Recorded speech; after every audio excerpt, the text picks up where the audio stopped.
Hey guys, I'm not feeling well, but I really wanted to come on and react to the shooting in Minneapolis that happened at Annunciation Catholic School. And so I know that a lot of channels have been covering this, a lot of news stations have been talking about this shooting, and I wanted to come on and kind of just add my 2 cents or a different perspective and to kind of help promote healing for this community and this tragedy for all of the people who have been injured from this shooting, and also for the 2 kids who died, the 8-year-old and the 10-year-old. This is Hey Brittany. Welcome back. The shooting in Minneapolis occurred at a Catholic school, and the shooter was a trans woman named Robin Westman. The shooter was originally born Robert Westman, and a lot of people have not been talking about, I guess, who committed this crime. They've been shying away from the topic of the trans community, and we were kind of forced to deal with this head on as a result of the comments that the mayor of Minneapolis made, Jacob Frey. And so what we know about the killer is that they were trans, and they did leave behind videos and journal entries on social media that revealed a lot about their state of mind. And so they left letters to their family members basically telling them, hey, change your names if you must as a result of what I'm about to do. And so this really speaks to how aware Robin was of what he was about to do and the implications of it, how it would impact the community, and just that level of awareness to understand that this is going to negatively impact his family to the point where they may want to change their names because they don't want to be associated with him is very telling about his mindset.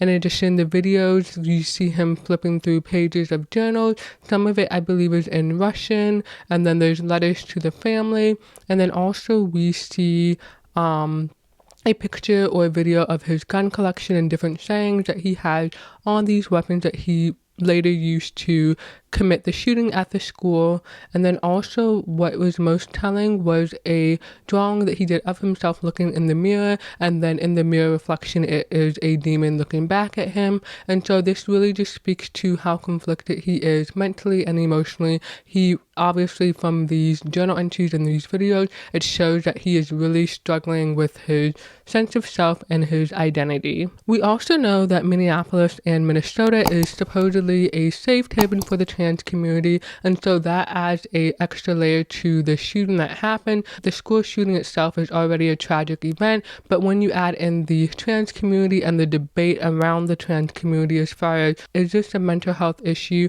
is this something that we should be affirming, and how do we deal with all of those different issues when it comes to dealing with school shootings. Now, Mayor Jacob Frey is getting a lot of backlash for the comments that he made just shortly after the shooting. He did basically give like a press conference, and we can go ahead and play that so that we can listen to him in his own words. Don't just say this is about thoughts and prayers right now. These kids were literally praying. It was the first week of school. They were in a church. Okay, so I paused the video here, and I'm going to continue playing it because I do want us to hear the full thing that he said in this context of thoughts and prayers. And so Mayor Jacob Frey is getting a lot of backlash because he basically was seen as, or perceived to be, belittling the Christian faith and the whole, I guess, idea of thoughts and prayers. And so let's dig into that a little bit more. So I'm not sure what his religious background is, but I can see where he's coming from, and in the sense of feeling so devastated and so hopeless about this situation, there can be times where some people, they lose their faith in God, or they question why something would be allowed to happen if God is in charge of everything, if God oversees everything. And that is not a direct attack on God with the way that I'm explaining it. It's simply just to say that there are people who go through really tragic events and they lose all faith in anything. They can't make sense of anything, and so they're really lashing out in a sense. And so I think that this is one of those reactions, because what he is saying is, hey, you know, you're offering your thoughts and prayers, but these kids were literally praying. I don't perceive it to be that thoughts and prayers don't mean anything. I think if people have good intentions when they're saying that they are going to be thinking of you and they're going to be praying for your family and a community, they genuinely mean that. But at the same time, you can have people who say that just to be polite because they don't know what else to do. They don't know how else to comfort you. And so I think in this moment, moment, he's revealing kind of how broken he is, that he is basically losing faith in the situation, losing faith in humanity. Like, how could something like this be allowed to happen? And so I don't see this as a manner of belittling Christianity or saying that Christianity is irrelevant or it doesn't matter. This just shows a man who has lost hope and has lost faith in the idea of this being a safe world. The other thing that I want to point out is the guy behind him. You can see that the guy behind him is visibly shaken up, and he also kind of reacts to what Jacob Frey is saying here. And so I'm going to replay the whole thing from the beginning, and it's just a short clip, a 31-second clip. So make sure that you listen to what Jacob Frey is saying, and then also how the person behind him is reacting. Don't just say this is about thoughts and prayers right now. These kids were literally praying. It was the first week of school. They were in a church. These are kids that should be learning with their friends. They should be playing on the playground. They should be able to go to school or church in peace without the fear or risk of violence, and their parents should have the same kind of assurance. So again, what he's speaking to is these kids were in what should be a safe environment, and something like this still happened. This is kind of unexplainable when you don't really dig into the whys of why something happened. Like, yes, you can say this happened because a trans person was allowed to be trans. I think that that's a separate conversation. And so if you put that aside, if you park that aside and just look at why did this happen, you don't really have any answers, because for the people who are the victims of this, this was completely unexpected. They were blindsided by this, and to have the idea that you are in this community, in this building, in the middle of giving a prayer where you should feel safe and protected, and then you're blindsided by this type of event, I think that that would create a feeling of hopelessness in anyone. And so in this moment, I see him more so as lashing out at his inability to explain why this is happening if we park aside the trans issue. But I think that that is more of just him showing, hey, you know, I'm losing my faith here, not necessarily saying Christianity doesn't matter, religion doesn't matter, we need to find a better way to handle this. And so I think that that is where he's kind of coming from. But I also completely agree with why people are upset that he said this, because if he's saying this to completely dismiss Christianity as a religion or religious prayer as a way to grieve and to comfort yourself, I think that is problematic, because you can't really tell people how to grieve or how to comfort themselves. You can only control what you personally do. And so he's speaking as the mayor of the city, and he's addressing a much wider audience. So in the sense of him addressing the Christian community in Minneapolis, his comments do seem like they're very out of context, because if this is a religious community, they obviously believe in religion and prayer. And so by you saying, hey, this doesn't matter, that is insensitive. But if you're addressing the wider community where people have varying levels of religion, there are some people who believe in God but don't go to church. There are some people who go to church 6 times a year, and there's some people who are in church every Sunday. And so when you think about it in that context, you can kind of, if you're not as religious, you could see why someone may lose faith in God in this instant. But if you are someone who is religious and you have unwavering faith in God, no matter what the situation is, this would not be your reaction. I think the first part of his reaction is showing a human reaction to lose faith in something, especially if you don't have the answers. And so I think what also makes this moment worse is, yes, you can lose faith in something, you can have a human reaction to a tragic situation, but when he turns around and defends the trans community and says not to villainize them and all of this stuff,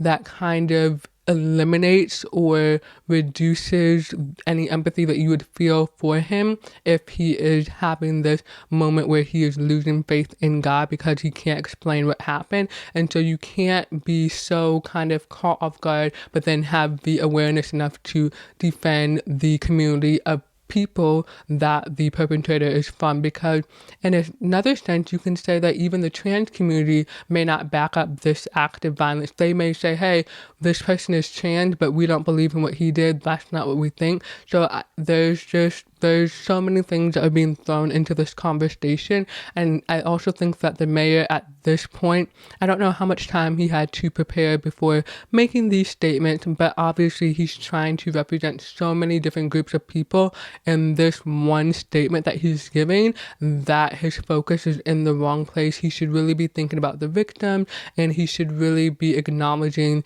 the pain that these parents are going through who have lost 2 children, and then also the people who have been injured. There's really no reason to make a reference to the trans community as far as wanting sympathy for that community. But on the other hand, I can understand why he felt compelled to make a statement about the trans community, because this would have come up anyway, and at some point he would have had to make a statement about it, and was kind of insensitive with how he went about it. And again, I want to go back to the idea of him talking about the kids praying while this happened. This is really reinforcing the idea that you're not safe anywhere. And so I think that that is probably the more troubling part about it, because you would think that these kids would be safe in a church, in a school system, but instead they are vulnerable targets for people who have mental health issues and people who are wanting to take out their anger on our most vulnerable population. And in addition to Jacob Frey giving this statement about the school shooting, people are criticizing his statement about the shooting in response to how he handled everything with George Floyd. There is a clip circulating on social media of him crying in front of George Floyd's casket. The reaction here is that he has more empathy for a grown man who's maybe in his 40s or 50s, who's lived a good portion of his life, compared to the 8-year-old and 10-year-old whose lives were cut short, and they do not have the chance to have the same opportunities and to live as long as George Floyd did. And so obviously these are 2 very different crimes, but he has more sympathy and more kind of empathy for this person who was killed or murdered as an adult versus 2 kids who were tragically shot. And so I think that the point here is that when you are talking about victims, you should just be focused on the victim. You shouldn't be trying to make excuse for the perpetrators of these crimes. You don't usually link victims and crimes together when you are talking about a situation. And I think it would have been very different if the parents of the victims came forward and were given this statement to the public, because that's very different when you have those words come from someone who is directly affected and they are kind of telling everyone else kind of how they are going to handle this or how they would like everyone else to handle it. That's more respectable than someone who's kind of neutral to the situation, meaning they are not directly the victims of this crime, kind of preaching to everyone else how they should respond, because victims do not have to respond the same way to crime. There are some victims where their family is like, hey, I'm never going to forgive the person who did this, and there are other families who are like, yeah, I'm going to pray for you, I forgive you and all of this stuff, I want to see you do well. So they are wishing well on the killer or the shooter. Whatever crime was committed, they are wishing well on the offender regardless of what happened, and that speaks to how much they are willing to forgive and move on and move past it, whereas not everyone is going to be able to do that. Not everyone wants to do that. And so the point is, you can't dictate how people respond to tragedy, especially when you're not the direct victim of said tragedy. Okay, so moving on, we do have Mayor Jacob Frey going on CNN, and he's basically given this opportunity to explain his earlier statement, and he reveals that he is aware of the negative backlash that he's getting on social media, and so we can just listen to that clip. Obviously, I've heard about the rhetoric and the narrative that is being pushed out, but here's the thing. Anybody that is going to use this as an opportunity to villainize our trans community or any community has lost touch with a common humanity. We got to be operating not out of hate for any group, but out of a love for our children. That's where the focus needs to be right now. A love for our kids. Seeing these kids, not just as somebody else's kids, this horrific thing happened, but what if it was our own? How would we feel then? So, look, we need to be standing up for every community out there. A Catholic community, too, by the way. I mean, any community that suffers this kind of blow, or Minneapolis community, you got to stand up for them. But, I feel oftentimes in these instances there's this desire to villainize a group. You want to call this an act of cowardice? Do it, because it is. But regardless of what group or background, gender, the bottom line is that kids got killed. Let's love each other more. Let's love each other more, because the antidote to hate is not more hate.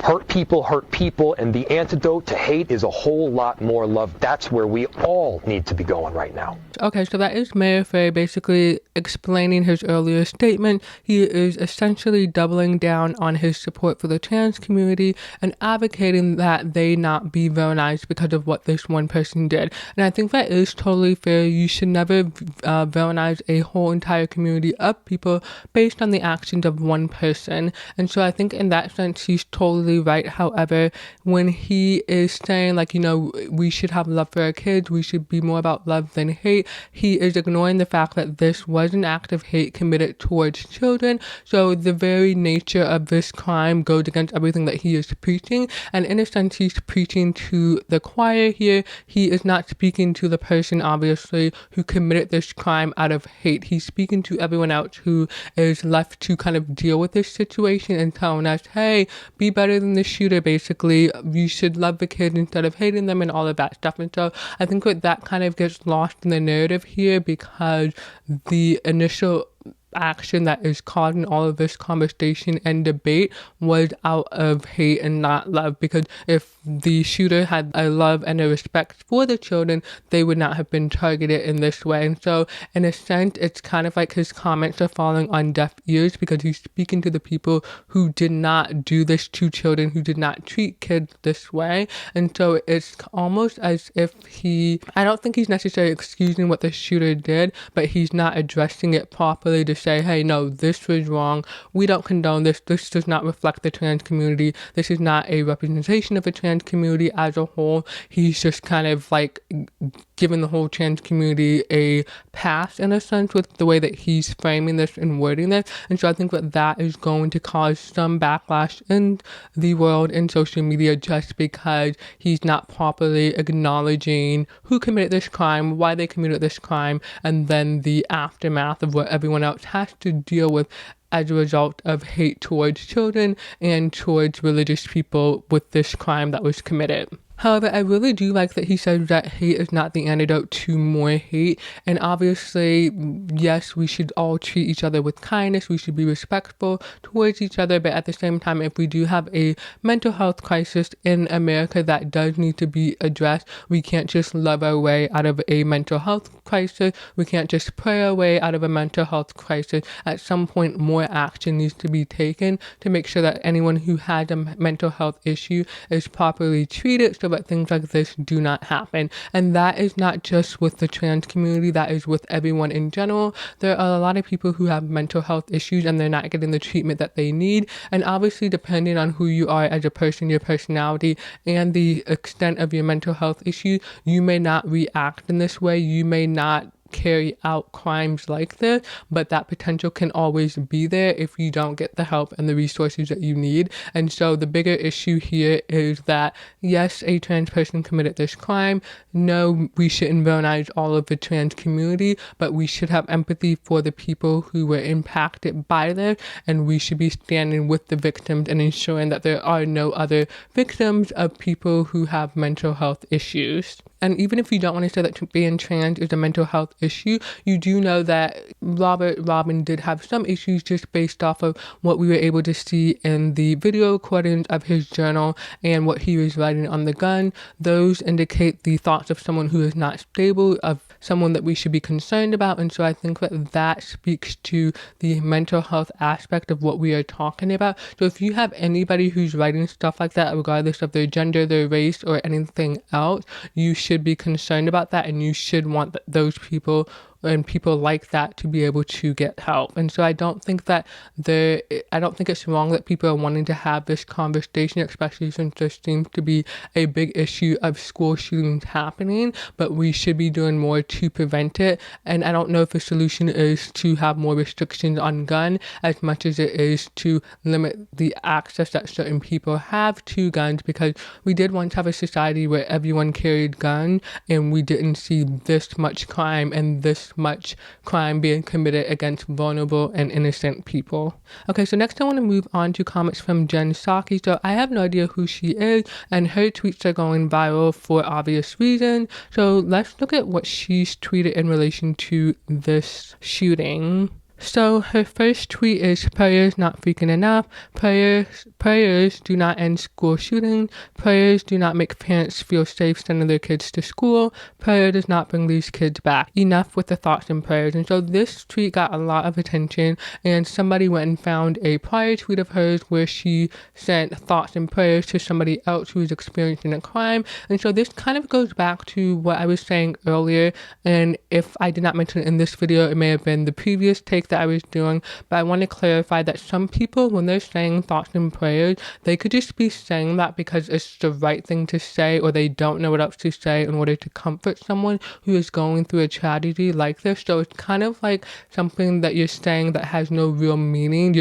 It's just something that you're doing for appearance's sake, whereas other people may really actually go out and constantly think about you and pray for you and that sort of thing. And so I think that her, based on this new tweet and then the one that was resurfaced, that basically indicates that maybe when she used thoughts and prayers, it wasn't genuine. It was just something for appearance's sake to make her look like she was being sympathetic to whoever she was tweeting at. I do think that that is something that needs to be talked about a little bit more, because if you just have everyone saying thoughts and prayers and they don't actually mean it, and they're just saying it and then going on about their day without actually taking the time to think about a situation or reflect on it, and then also to pray about it, then that's really not getting us anywhere. That's just kind of empty action. So in that sense, yes, if you're not serious about praying for someone and you're just saying that, then yes, we need to do more to combat gun violence in America and stop school shootings. And on the flip side, if people who are dealing with grief and trying to comfort themselves, if praying is what is able to do that for them, they should be able to do that. No one else should be able to dictate how someone grieves or how someone comforts themselves in a time of tragedy. Okay, so the next tweet that is getting a lot of attention is the second one.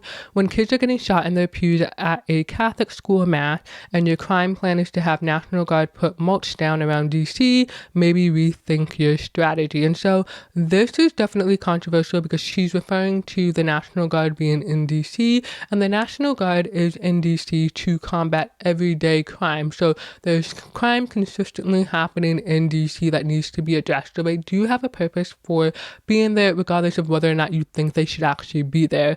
And so I think what she's pointing out is that, one, the National Guard is maybe not doing anything in DC, and you need a stronger strategy for combating crime. But I also think you need to rely on your local police force to fix local crime. And if they are not able to do that, then maybe you bring in the National Guard. But the first line of defense in Minneapolis, as far as the shooting, should have been the local police department. And then in addition, if you have people who are tweeting or posting videos online that hint to the possibility that they may commit some type of crime, that should be on the radar, I think, of the FBI, maybe the CIA. I'm not 100% sure, but I don't know if that's something that the National Guard would be responsible for. On the flip side, I'm not sure if she's saying that the National Guard should be in every school in every city to prevent crime in order to stop school shootings. And so I don't really know what exactly she's getting at here, but this does open up the debate for how you deal with crime in general in our communities and in our country. And then in addition, what do you do to stop school shootings?